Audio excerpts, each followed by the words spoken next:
চিন্ময় ভগবত ধাম বৃন্দাবনে মাধবী মল্লিকা বনে, একটি সুন্দর ফুলের বাগান, মাধবী মল্লিকা বনে রত্ন সিংহাসনে উপবেশন করে জগৎপতি অনাদিরাদি গোবিন্দ ভগবান শ্রীকৃষ্ণের চিত্তে যেই মাত্র বিহারের ইচ্ছা উদিত হলো, বিহার মানে কারোর সাথে সে ভ্রমণ করতে চায়, কারোর সাথে সে গল্প করতে চায়, তার বিহারের ইচ্ছা যেই মাত্র তার মনে জাগ্রত হলো, তৎক্ষণাৎ শ্রীকৃষ্ণের বাম অংশ থেকে বিবিধ রত্ন অলঙ্কারে ভূষিতা হয়ে আহ্লাদিনী শক্তি সম্ভূত তপ্ত কাঞ্চন বর্ণ শ্রীমতী রাধারানী প্রকাশিত হলেন। শ্রীকৃষ্ণের বাম অঙ্গ থেকে রাধারানীর প্রকাশ। আমরা যাই বলি না কেন কীর্তিদাস সুন্দরীর গর্ভে এসেছেন, আমরা একটু পরেই বলবো এটা, কিন্তু অ্যাকচুয়ালি ভগবান শ্রীকৃষ্ণেরই বাম অঙ্গ থেকে রাধারানীর আবির্ভাব। যেই মাত্র ভগবান একা একা বসেছিলেন, তার আগে রাধারানীর আবির্ভাব হয়নি। চিন্তন করছিলেন যে আমি কারো না কারোর সাথে এখন বিহার করতে চাই, আলাপন করতে চাই, গল্প করতে চাই। সেই মাত্রই অটোমেটিক ভগবান কৃষ্ণের বাম অঙ্গ থেকে শ্রীমতী রাধারানীর প্রকাশ। জয় রাধারানী কি জয়, জয় অনাদিরাদি গোবিন্দ সর্বকারণ কারণম কি জয়, জয় ভক্তবৃন্দ কি জয়। সুতরাং শ্রীকৃষ্ণ একই বিগ্রহ, রাধারানী আর শ্রীকৃষ্ণ আলাদা কিছু নন। শ্রীকৃষ্ণ একই বিগ্রহ, কিন্তু পৃথক রূপে এই দুইজনে প্রকাশিত হলেন। কেন দুইজনে প্রকাশিত হলেন? দুইজন প্রকাশিত হলেন এই জন্য, শুধু লীলার জন্য, লীলা করার জন্য। রাধারানী এবং কৃষ্ণ কখনো আমরা একজনকে ছাড়া অপরজনকে ভাবতে পারবো না, দুইজন একই। যেই মাত্র রাধারানী চিন্তন করবে সেই মুহূর্তে কৃষ্ণ চিন্তন এসে যাবে। যেই মাত্র আপনি কৃষ্ণ চিন্তন করবেন সাথে সাথে রাধারানীর চিন্তন আপনার মনের মধ্যে উদিত হবে। মানে এটা হচ্ছে পরিপূরক, অবিচ্ছেদ্য। অর্থাৎ শ্রীকৃষ্ণ ও শ্রীমতী রাধারানী প্রকাশিত হলেন, শ্রীকৃষ্ণ থেকে শ্রীমতী রাধারানী প্রকাশিত হলেন। আবার তারা দুইজনে একত্রিত হয়ে আজ থেকে 500 বছর পূর্বে শ্রী চৈতন্য মহাপ্রভু রূপে এই কলিযুগে অবতীর্ণ হয়েছিলেন। 537 বছর আগে এই শ্রীরাম মায়াপুরে গৌরাঙ্গ মহাপ্রভু রূপে দুই অঙ্গ এক হয়ে আবার প্রকাশিত হলেন। গৌরাঙ্গ মহাপ্রভু কিন্তু উভয় বিগ্রহের প্রতীক। কৃষ্ণ এবং রাধারানীর মিলিত রূপই হচ্ছে গৌরাঙ্গ মহাপ্রভু।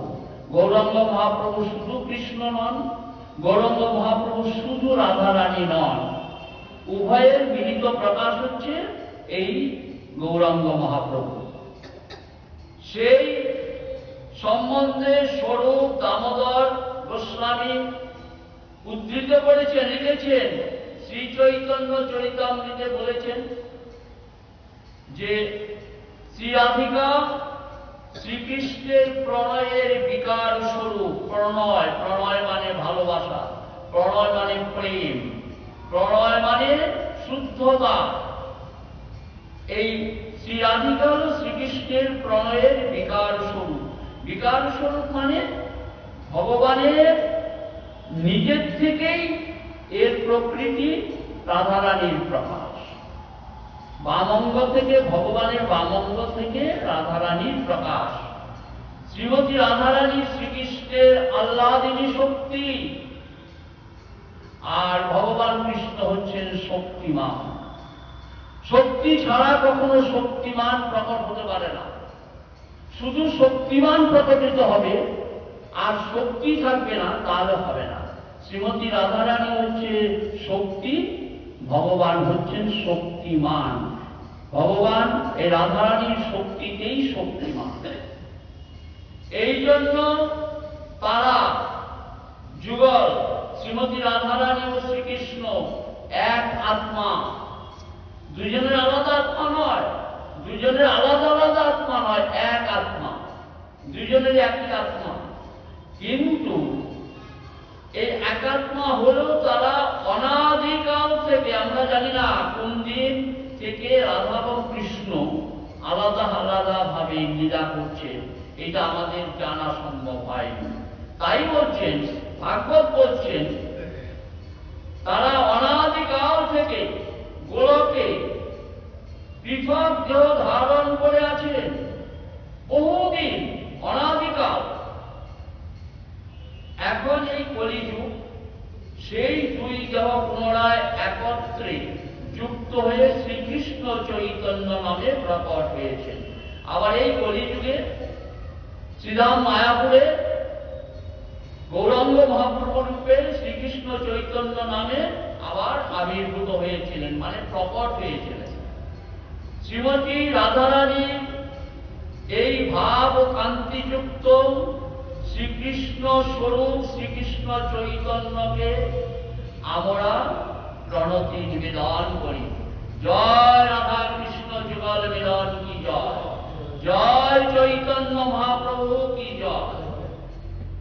শ্রীমতী রাধারানীর ভাব ও কান্তি অবলম্বন করে শ্রীকৃষ্ণ যুগ ধর্ম নাম সংকীর্তন প্রবর্তন করবার জন্য 537 বছর পূর্বে এই নবদ্বীপ মণ্ডলের অন্তর্গত শ্রীধাম মায়াপুরে শ্রী কৃষ্ণ চৈতন্য মহাপ্রভু রূপে অবতীর্ণ হয়েছিলেন। কিন্তু শ্রীকৃষ্ণ রাধার ভাব ও কান্তি অবলম্বন করে এলেন কেন? শ্রীকৃষ্ণ কেন রাধার ভাব আর কান্তি রাধা হয়ে এলেন কেন শ্রীকৃষ্ণ? সে সম্বন্ধে চৈতন্য চরিতামৃতে বলা হয়েছে যে শ্রীরাধার প্রেমের মহিমা কি রকম, রাধারানী কিরকম ভাবে কৃষ্ণকে ভজনা করেন, কিভাবে কৃষ্ণ প্রেম করেন, সেটি ভগবান স্বয়ং ভগবান কৃষ্ণচন্দ্র জানেন না। তাই বলছেন শ্রীরাধার প্রেমের মহিমা কি রকম। ওই প্রেমের দ্বারা শ্রীরাধা, ভগবান কৃষ্ণ বলছেন, ওই প্রেমের দ্বারা শ্রীরাধা আমার যে অদ্ভুত মাধুর্য আস্বাদন করেন, সেই মাধুর্যই বা কি রকম। ভগবানের মনে প্রশ্ন যে রাধারানী কি আনন্দ পায় আমার কাছ থেকে, সেই মাধুর্যই বা কি রকম। আমার মাধুর্য আস্বাদন করে শ্রীরাধা যে সুখ অনুভব করেন, যে আনন্দ অনুভব করেন, সেই সুখই বা কিরকম স্বয়ং ভগবানও জানেন না যে কিরকম আনন্দ পান রাধারানী। এই সমস্ত বিষয়ে জানবার জন্য ভগবান শ্রীকৃষ্ণের মনে লোভ জন্মালো যে আমাকে দেখতে হবে, রাধারানী হয়ে দেখতে হবে যে রাধারানী কিরকম আনন্দ অনুভব করে। শ্রীরাধার ভাবযুক্ত হয়ে শ্রীকৃষ্ণ রূপচন্দ্র শচী গর্ভ সিন্ধুতে আবির্ভূত হলেন। আজ থেকে 537 বছর আগে শচী মায়ের গর্ভে আবির্ভূত হলেন শ্রী চৈতন্য মহাপ্রভু। শ্রীমতী রাধারানী শ্রীকৃষ্ণের বৃন্দাবন লীলার প্রধান সঙ্গিনী ছিলেন। বৃন্দাবন লীলা, এই গোপলীলা যে করেছেন, রাধারানী হলেন প্রধান সঙ্গিনী। তিনি কেন চিন্ময় জগৎ গোলক থেকে এই জগতে অবস্থিত ভৌম বৃন্দাবনে আবির্ভূত হলেন? গোলক বৃন্দাবন ছেড়ে ভৌম বৃন্দাবন। হ্যাঁ, এখানে একটি কথা আপনারা মনে রাখবেন, এই ভৌম বৃন্দাবন এবং অনাদিরাদি গোবিন্দ যে বৃন্দাবনে থাকে, দুটো একই। ভৌম বৃন্দাবন আর বৈকুণ্ঠের বৃন্দাবন কিন্তু কোনো আলাদা নয়, একই অনুভব আপনি করবেন। আপনি যদি যখন এই দেহ ছেড়ে যখন বৈকুণ্ঠ জগতে প্রবেশ করবেন, সেখানে গিয়ে একই বৃন্দাবন আপনি অনুভব করবেন। সেই একই তিনি কেন চিন্ময় জগৎ গোলক থেকে এই জগতে অবস্থিত ভৌম বৃন্দাবনে আবির্ভূত হলেন, ভগবান কেন ভৌম বৃন্দাবনে এলেন, সে সম্বন্ধে দেবাদিদেব মহাদেব শিব পার্বতীকে বলেছেন। দেবাদিদেব শিব পদ্মপুরাণে বর্ণনা করেছেন, পার্বতীকে সমস্ত ঘটনাটা বলেছেন। আর এই দেবী দুর্গা ভগবানের সমস্ত লীলার সাক্ষী। ভগবান যত লীলা করেছেন এই যোগমায়াকে ছাড়া কোনো লীলা করেননি। যদি জিজ্ঞাসা করা হয়, রাধারানীও সব লীলায় অংশগ্রহণ করতে পারেনি, কিন্তু দেবী দুর্গা প্রত্যেকটি লীলায় অংশগ্রহণ করেছেন। মায়ের কত ক্ষমতা, যোগমায়ার কত ক্ষমতা। তাই বলছেন শ্রী বিশ্বভানু রাজা ছিলেন অসীম ঐশ্বর্যের অধিকারী ও শাস্ত্রে সুপণ্ডিত মহাভাগবত।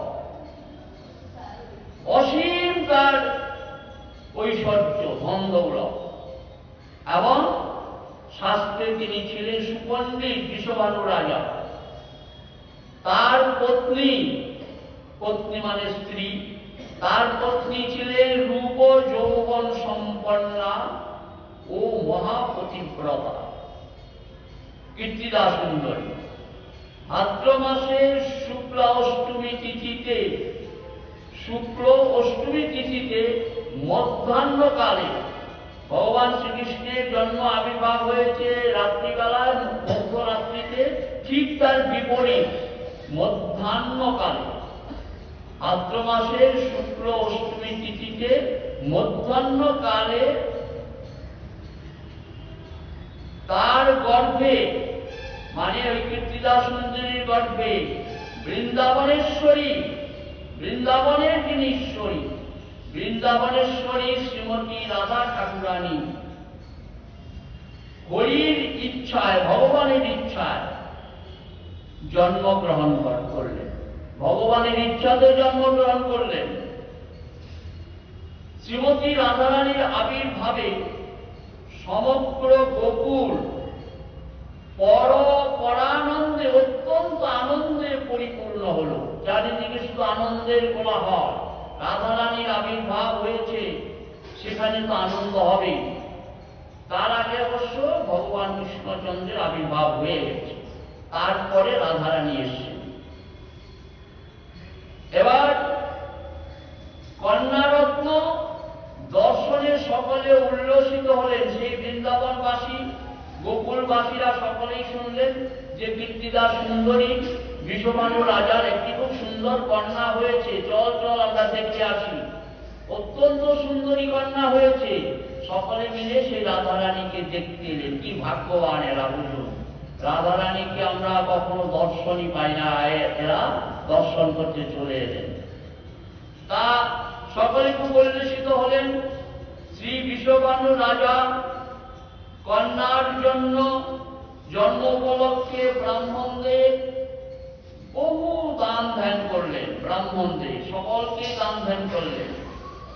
এভাবেই জগৎ বন্দিতা শ্রী রাধা বিশ্বভানুর গৃহে লালিত পালিত হতে লাগলেন। বিশ্বভানুর গৃহে আবির্ভূত হয়েছেন বিশ্বভানু রাজার কন্যা হিসাবে। সেখানেই বড় হতে আরম্ভ করলেন, বড় হচ্ছেন। একদিন দেবর্ষি নারদ বিশ্বভানু রাজার গৃহে এলেন। দেবর্ষি নারদের তো সর্বত্র গমনের, মানে নিমেষেই সর্বত্র গমন করতে পারেন, তার ইচ্ছা। ভগবানের ইচ্ছা হয়েছে, ভগবানই পাঠিয়েছেন। সেই দেবর্ষি নারদ বিশ্বভানু রাজার গৃহে এলেন। বিশ্বভানু রাজা তাকে যথোপযুক্ত অভ্যর্থনা ও সেবা শুশ্রূষা আদি করে রাধিকাকে তার কোলে তুলে দিলেন। একদম রাধারানীকে কোলে নিলেন। কত বড় সৌভাগ্য নারদ মুনির, ভাবুন। রাধিকাকে কোলে তুলে দিলেন। রাধার পরশ, যেই মাত্র রাধার পরশ পেয়েছে, আগে এই নারদ ঋষি কৃষ্ণ পরশ পেয়েছে, কিন্তু রাধারানীর পরশ সেইভাবে পায়নি। যেই মাত্র রাধার পরশে মুনি আনন্দে বেকুল হয়ে উঠলেন, তার অষ্ট সাত্ত্বিক চিহ্ন সাথে সাথে প্রকাশিত। কখনো উল্লসিত, কখনো হাসছেন মুনিবর, কখনো নাচছেন, কখনো কাঁদছেন, কখনো বৈবর্ণ রূপ শরীর কাঁপছে। রাধারানী বলে তো এই অষ্ট সাত্ত্বিক যে চিহ্নগুলো আছে, যে সাধু মহাপুরুষদের হয়, সেই চিহ্নগুলো সমস্ত চিহ্নই এই নারদ ঋষির সর্বত্র শরীরে প্রকাশিত হল। দেবশ্রী নারদ বৃষভানুর রাজা গৃহে আসার পর অষ্টসাত্ত্বিক বিকার তার সর্বাঙ্গে প্রকাশিত হল। তখন নারদ মুনি অন্তরে শ্রীরাধার পাদপদ্ম ধ্যান করতে আরম্ভ করলেন। অত্যন্ত চালাক নারদ মুনি।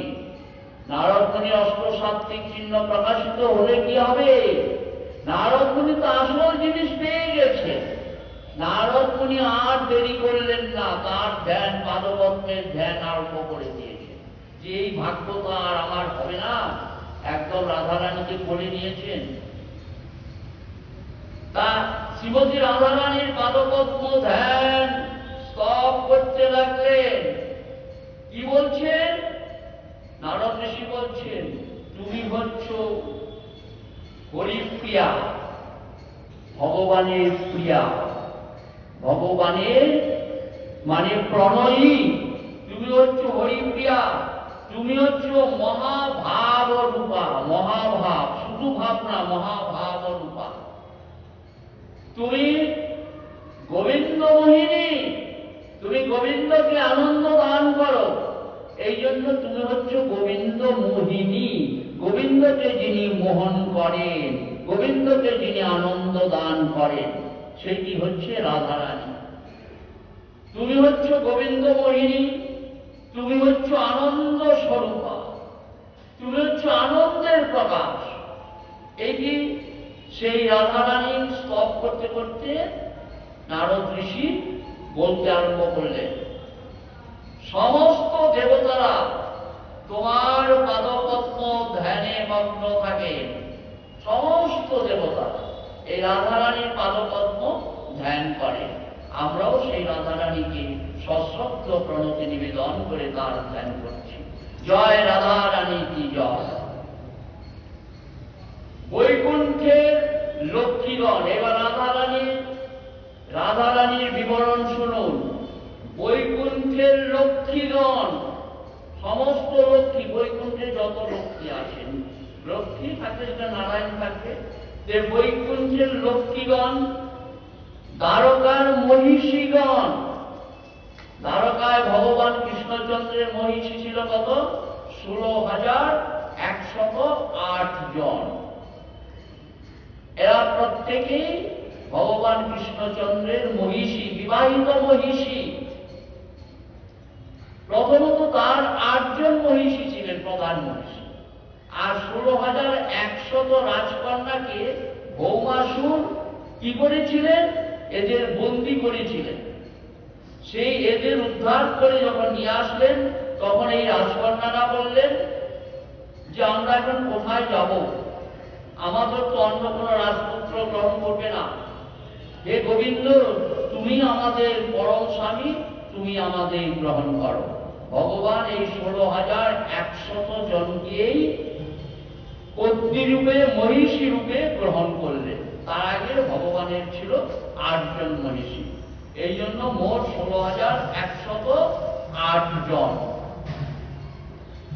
বৈকুণ্ঠের লক্ষ্মীগণ, দ্বারকার মহিষীগণ, বৃন্দাবনের গোপাঙ্গনারা সকলেই তোমার অংশে প্রকাশিত। সকলেই এই রাধারানীর কাছ থেকে প্রকাশিত হয়েছে। বৈকুণ্ঠে যত লক্ষ্মী আছে, আর দ্বারকায় যত মহিষী আছে, আর বৃন্দাবনে যত গোপী আছে, সকলেই এই রাধারানীর থেকে প্রকাশিত। নারদ ঋষি বলছেন, তুমি হচ্ছ আত্মাশক্তি মহামায়া, সমস্ত শক্তির উৎস হচ্ছ তুমি। তুমি হচ্ছ আত্মাশক্তি, তুমি হচ্ছ কৃষ্ণমোহিনী। তুমি ভগবান কৃষ্ণচন্দ্রকে মোহন করো, আনন্দ দান করো, এই জন্য তুমি হচ্ছ কৃষ্ণমোহিনী।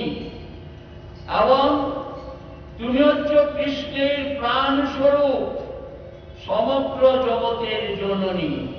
রাধারানীকে আমরা অনেকে জননী বলি না, কিন্তু অ্যাকচুয়ালি তা নয়। রাধারানী হচ্ছে সকলের জননী।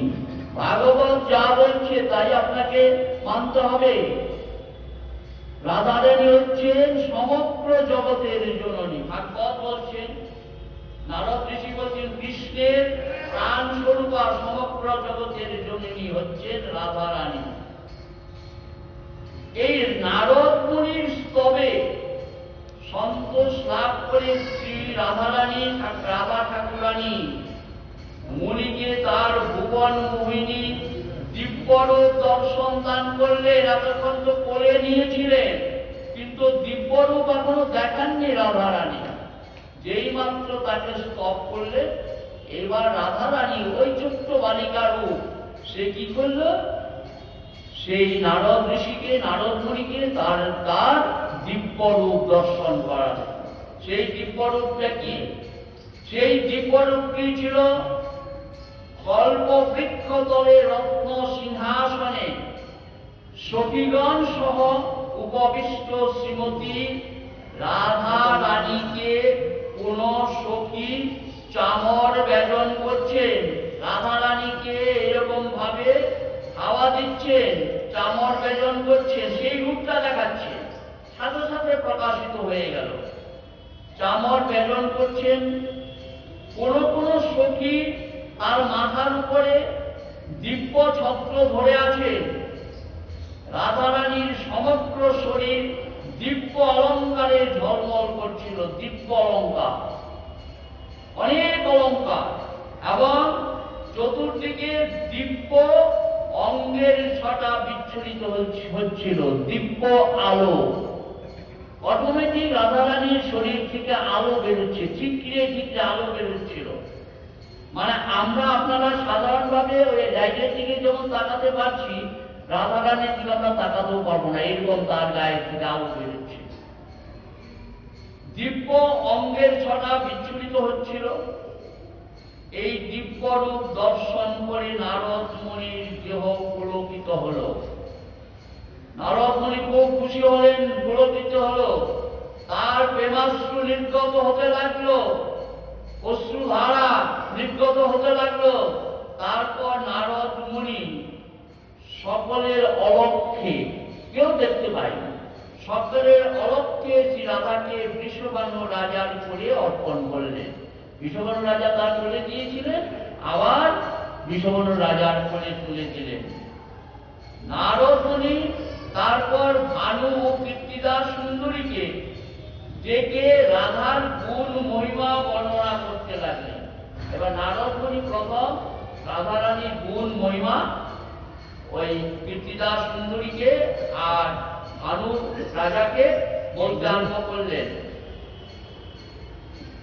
কি বললেন? নারদ মুনি কি বললেন? এ হেন কন্যারত্ন লাভ, যে নাকি এই কন্যারত্ন লাভ করেছে, এ হেন কন্যারত্ন যা। রাধারানী আমাদের সকলে ভাবলে আপনাকে ভেবে নিতে হবে, রাধারানী স্বয়ং শুধু কৃষ্ণচন্দ্রের নয়, রাধারানী আমাদের সকলের, রাধারানী আমাদের সকলের মা। কাজেই রাধারানীর আমরা পুত্র।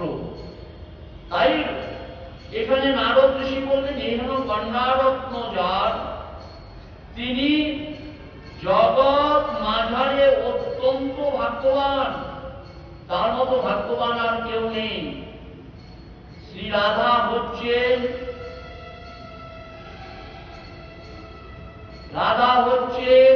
কমলা, কমলা মানে লক্ষ্মী। রাধা হচ্ছেন কমলা, রাধা হচ্ছেন পার্বতী দুর্গা, রাধা হচ্ছে অরুন্ধতী। খুব জ্ঞানী একজন ওই যে সখী অরুন্ধতী, আকাশে এখনো আমরা দেখতে পাই তারকা অরুন্ধতী, অরুন্ধতী, রাধা হচ্ছেন সতী, রাধা হচ্ছেন সত্যভামা আদি সকলের অংশিনী। সকলেই এই রাধারানীর থেকে প্রকাশিত।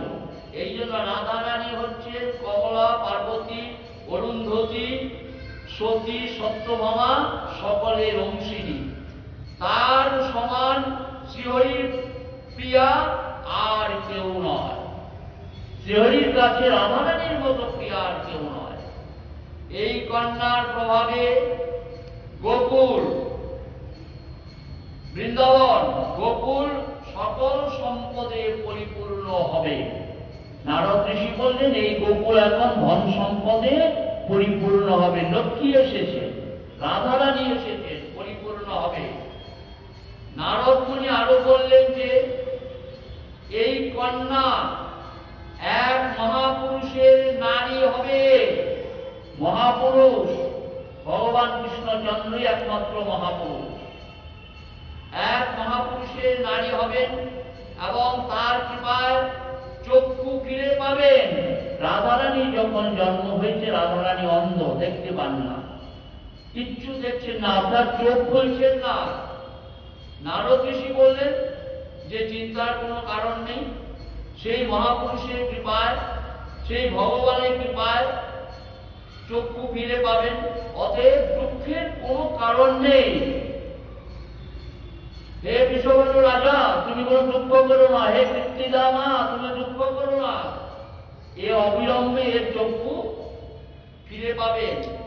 দেবাদিদেব শিব পার্বতীকে এইভাবে শ্রীমতী রাধারানী এই মর্তলোকে শ্রী বৃন্দাবন ধামে তার জন্ম আত্মপ্রকাশের কাহিনী দেবী পার্বতীকে বর্ণনা করেছেন।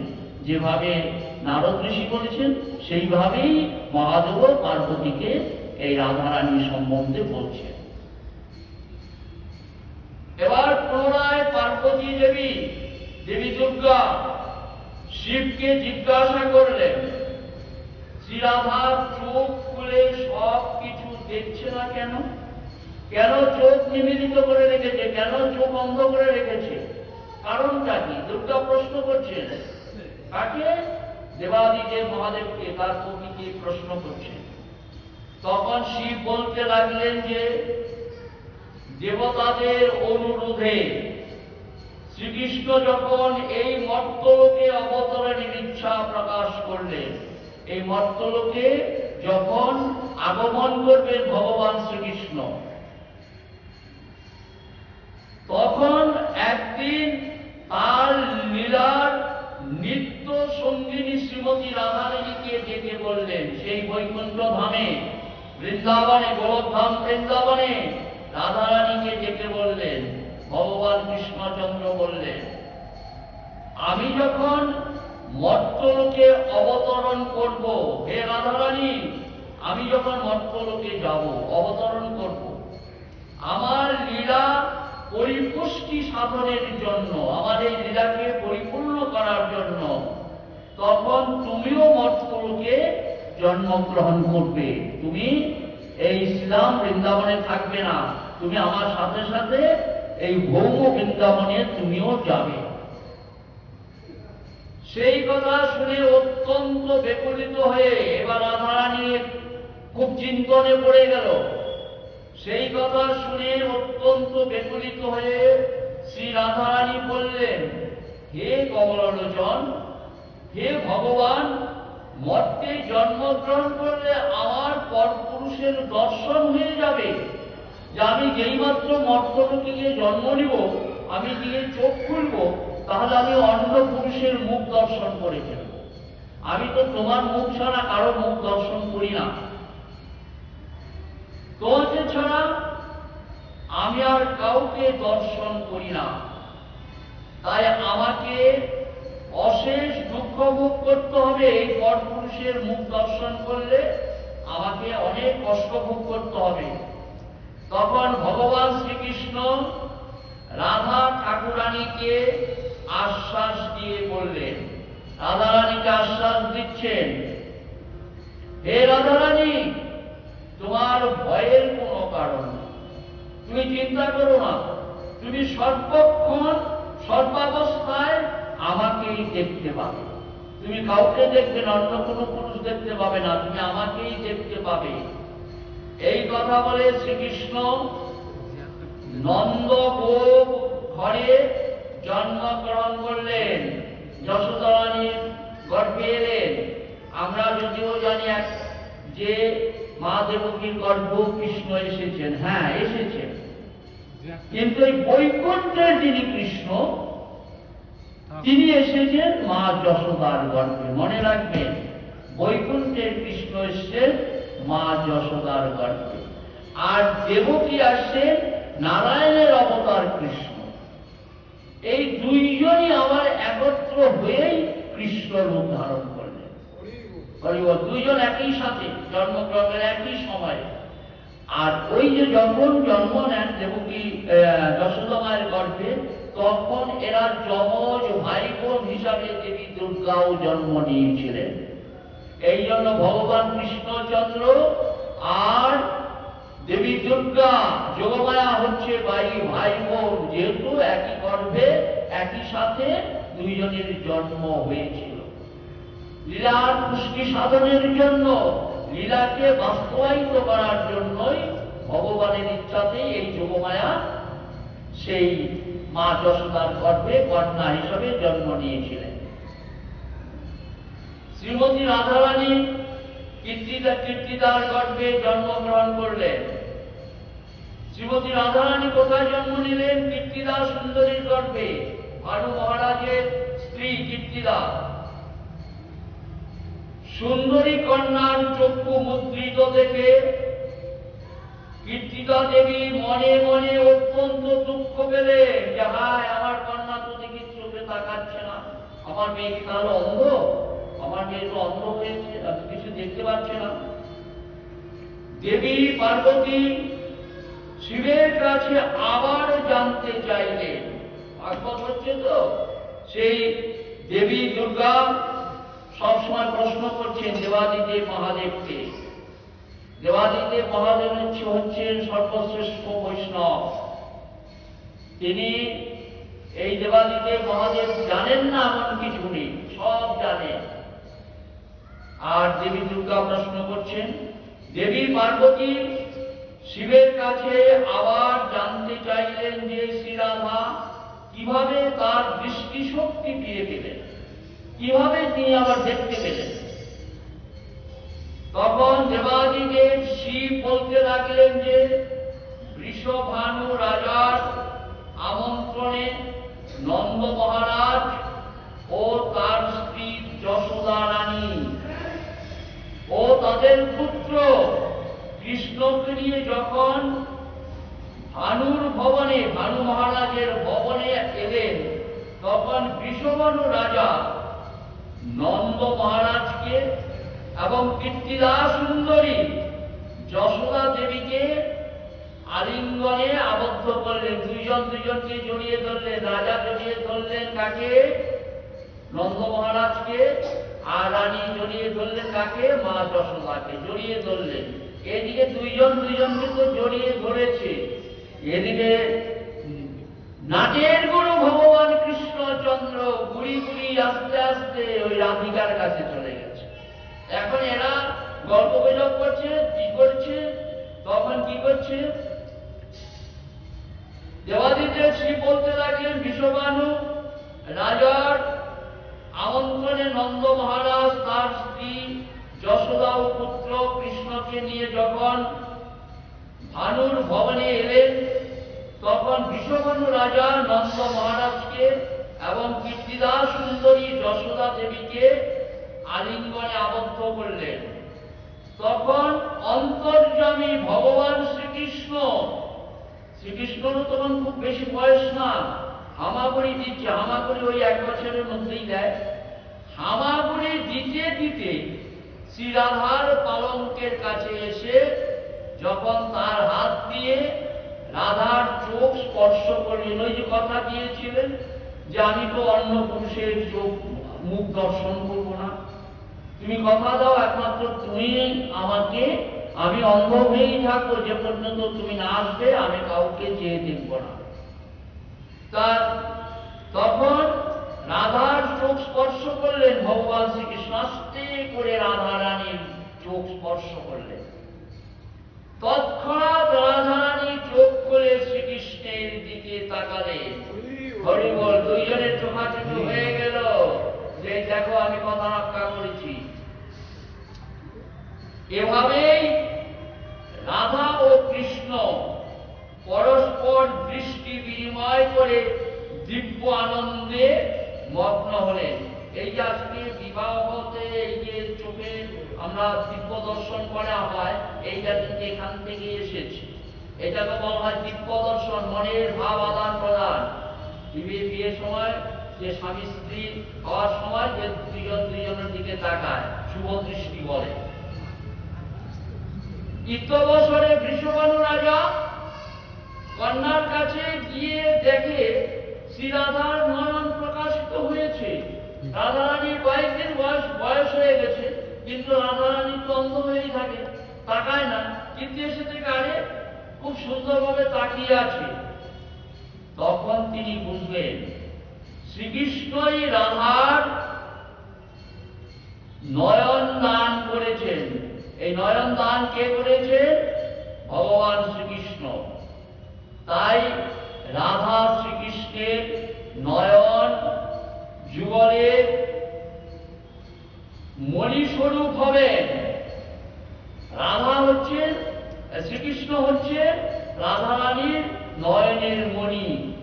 তখন কীর্তিদার ভবর আনন্দে পরিপূর্ণ হলো। এবার কীর্তিদা সুন্দরী আর বৃষভানু রাজা, এইদিকে যশোদা মা এসছেন, নন্দ মহারাজ এসছেন, বাড়িতে এবার আনন্দ।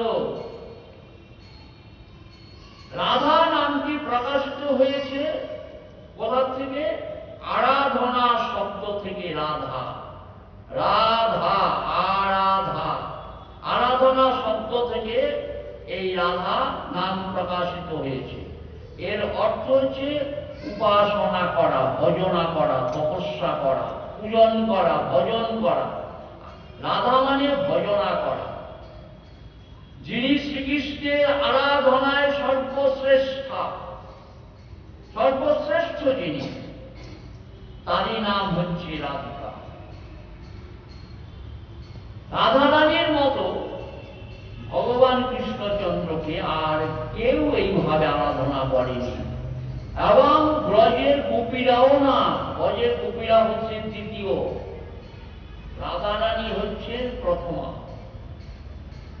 সেই সম্বন্ধে শ্রী চৈতন্য চরিতামৃতে বলা হয়েছে, কৃষ্ণ বাঞ্ছা মূর্তি রূপ করে আরাধনে, অতএব রাধিকা নাম পুরাণে বাখানে। এই রাধিকা নাম বিভিন্ন পুরাণে রাধা রানী হচ্ছেন যিনি আরাধনা করেন, তিনি হচ্ছেন রাধা রানী। জয় রাধা রানী কি জয়। শ্রীমতী রাধা রানী হচ্ছেন পরম দেবতা, সাধারণ দেবতা, পরম দেবতা। শ্রীমতী রাধা রানী হচ্ছেন পরম দেবতা। তিনি সকলের পূজা, স্বয়ং গোবিন্দ যার পূজা করেন, কাজে তিনি তো সকলের পূজা হবেনই। তিনি সকলের পালিকা, রাধা রানী সকলকে পালন করেন এবং সমস্ত জগতের মাতা। রাধা রানী হচ্ছেন সমস্ত জগতের মাতা। শ্রীমতী রাধা রানী হচ্ছেন সমস্ত লক্ষ্মীগণের অংশিনী। সমস্ত লক্ষ্মী এই রাধা রানীর থেকে প্রকাশিত। এই জন্য সমস্ত লক্ষ্মীরা হচ্ছে রাধা রানীর থেকে প্রকাশিত বলেই এরা হচ্ছে অংশিনী। শ্রীকৃষ্ণ সমস্ত জগৎকে মোহিত করেন। ভগবান শ্রীকৃষ্ণ এই সমস্ত জগৎ, বিশ্ব ব্রহ্মাণ্ড সকলকে মোহিত করেন, মানে আমোদিত করেন, আকর্ষণ করেন, মোহিত করেন। কিন্তু শ্রীরাধা সেই জগৎমোহন শ্রীকৃষ্ণকে মোহিত করেন। শ্রীকৃষ্ণ সকলকে মোহিত করেন, আবার ভগবানকে মোহিত কে করেন? এই রাধা রানী। রাধা রানী ভগবানকে মোহিত করেন। তাই তিনি সমস্ত দেবীদের মধ্যে সর্বশ্রেষ্ঠা। রাধব কৃষ্ণ সর্বদাই এক, এটা আলাদা কিছু নয়। লীলারস আস্বাদন করার জন্যই কেবল তারা দুই ভিন্ন রূপ ধারণ করছেন। দুটি ভিন্ন রূপ ধারণ করেন কেন? এই লীলারস আস্বাদন করার জন্য, ভগবান তার লীলা করার জন্য। শ্রীমতী রাধারানীর দিব্য প্রেমে শ্রীকৃষ্ণ যে আনন্দ অনুভব করেন, এই একটু আগে যে প্রশ্ন হয়েছিল, ভগবান কৃষ্ণ বলছিলেন যে কতটা আনন্দ পান, এইবার একটু একটু করে বুঝতে পারবেন। শ্রীমতী রাধারানীর দিব্য প্রেমে শ্রীকৃষ্ণ যে আনন্দ অনুভব করেন, তার কোটি গুণ আনন্দ অনুভব করেন শ্রীমতী রাধারানী।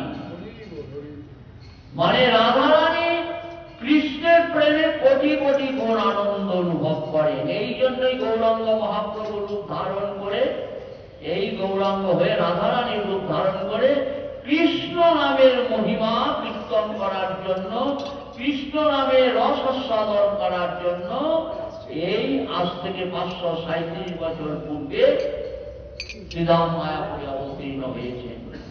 কাজে আমরা যদি রোজ কৃষ্ণ নাম করি, সাথে সাথে রাধা নাম করব।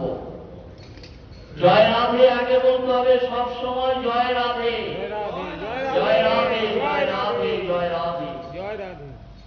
শ্রীমতী রাধারানীর দিব্য প্রেমে শ্রীকৃষ্ণ যে আনন্দ অনুভব করেন, তার কোটি গুণ আনন্দ পান শ্রীমতী রাধারানী। শ্রীমতী রাধারানী হচ্ছে শ্রীকৃষ্ণের আহ্লাদিনী শক্তির ভাব ঘন মূর্তি। সমস্ত শক্তি এক রূপ ধারণ করে ভাব ঘন মূর্তি ধারণ করে। সেই সম্বন্ধে শ্রী কৃষ্ণদাস কবিরাজ গোস্বামী লিখেছে। এই জায়গাটি ভাগবতের চৈতন্য চরিতামৃত থেকেই বলি। আহ্লাদিনীর সার প্রেম, প্রেমের সার হলো ভাব, ভাবের পরম কাষ্ঠা নাম মহাভাব। নাম মহাভাব। রাধারানী হচ্ছেন মহাভাব, শুধু ভাব নয়। মহাভাব স্বরূপা শ্রী রাধা ঠাকুরানী, মহাভাব স্বরূপা। সর্বগ্রহ করি কৃষ্ণকান্ত শিরোমণি। ভগবান কৃষ্ণচন্দ্রের মাথার মণি হচ্ছেন এই রাধারানী। জয় রাধারানী কি জয়, জয় ভগবান কৃষ্ণচন্দ্র কি জয়। যতবার রাধা নাম নেবেন, একই কথা আমি বলে দিই, অনেক জায়গায় আমি বলেছি, যদি আপনি একবার রাধা নাম করেন, সহস্রবার কৃষ্ণ নামের সমান হয়। 1000 বার কৃষ্ণ নামের সমান যদি আপনি একবার রাধা নাম করেন। জয় রাধে, জয় রাধে, জয় রাধে, জয় রাধে। কাজেই দেখা হলেই, কৃষ্ণ ভক্তদের সাথে দেখা হলে হরে কৃষ্ণ বলবেন, ভালো কথা, কোনো ক্ষতি নেই। কিন্তু রাধে রাধে, রাধে রাধে, ওই যে রাধে রাধে বললেন, 1000 বার কৃষ্ণ নাম সাথে সাথে হয়ে গেল। ভগবান কৃষ্ণচন্দ্র যার আরাধনা করেন, ভগবান যাকে আরাধনা করেন, সেই রাধারানী হচ্ছেন আমাদের সকলের আরাধ্যা। আহ্লাদিনী শক্তির নাম সার ভগবত প্রেম। ভগবত প্রেমের সার হচ্ছে এই আহ্লাদিনী শক্তি রাধা। ভগবত প্রেমের সার হচ্ছে ভাব। ভগবানের যে প্রেম, তার সার জিনিস হচ্ছে ভাব। আপনার ভাবটা কিরকম আছে, ভক্তিটা কিরকম আছে, তার প্রতি প্রাণ আপনার কিরকম আছে। আবার কি, ভাবের পরম প্রকাশ হলো মহাভাব। শুধু ভাব নয়, মহাভাব। প্রথম ভাব আপনার কেমন আছে, সেই ভাব থেকেই প্রকাশিত হবে মহাভাব। এই মহাভাব চিন্তন করতে করতে যখন আপনার চোখের জল গড়িয়ে পড়বে, সেই খট্টাঙ্গ মহারাজের মতো 48 মিনিটে আপনি ভগবানকে প্রাপ্তি করবেন। 48 মিনিট খট্টাঙ্গ মহারাজ সময় পেয়েছিলেন। সেদিন মহাজন বললেন যে খট্টাঙ্গা মহারাজ কতদিন সময় পেয়েছিলেন? 2 জনই একমাত্র জানতে পেরেছিলেন মৃত্যুর কার কখন মৃত্যু হবে, এক খট্টাঙ্গা মহারাজ আর পরীক্ষিত মহারাজ। পরীক্ষিত মহারাজ জানতে পেরেছিলেন 7 দিন তার আয়ু আছে, আর খট্টাঙ্গা মহারাজ জানতে পেরেছিলেন 1 ঘন্টা। আবার এই দেবতাদের সাথে গল্প করতে করতে 12 মিনিট চলে গেল, তখন তার সময় ছিল 48 মিনিট। ওই অবস্থাতে সমস্ত কাপড় চোপড় ফেলে দিয়ে বললে যে হে দেবতারা, তোমরা আমাকে কি আশীর্বাদ দেবে? তোমরা আমাকে কি আশীর্বাদ দেবে? ভগবানের থেকে বড় কিছু দেবে কি?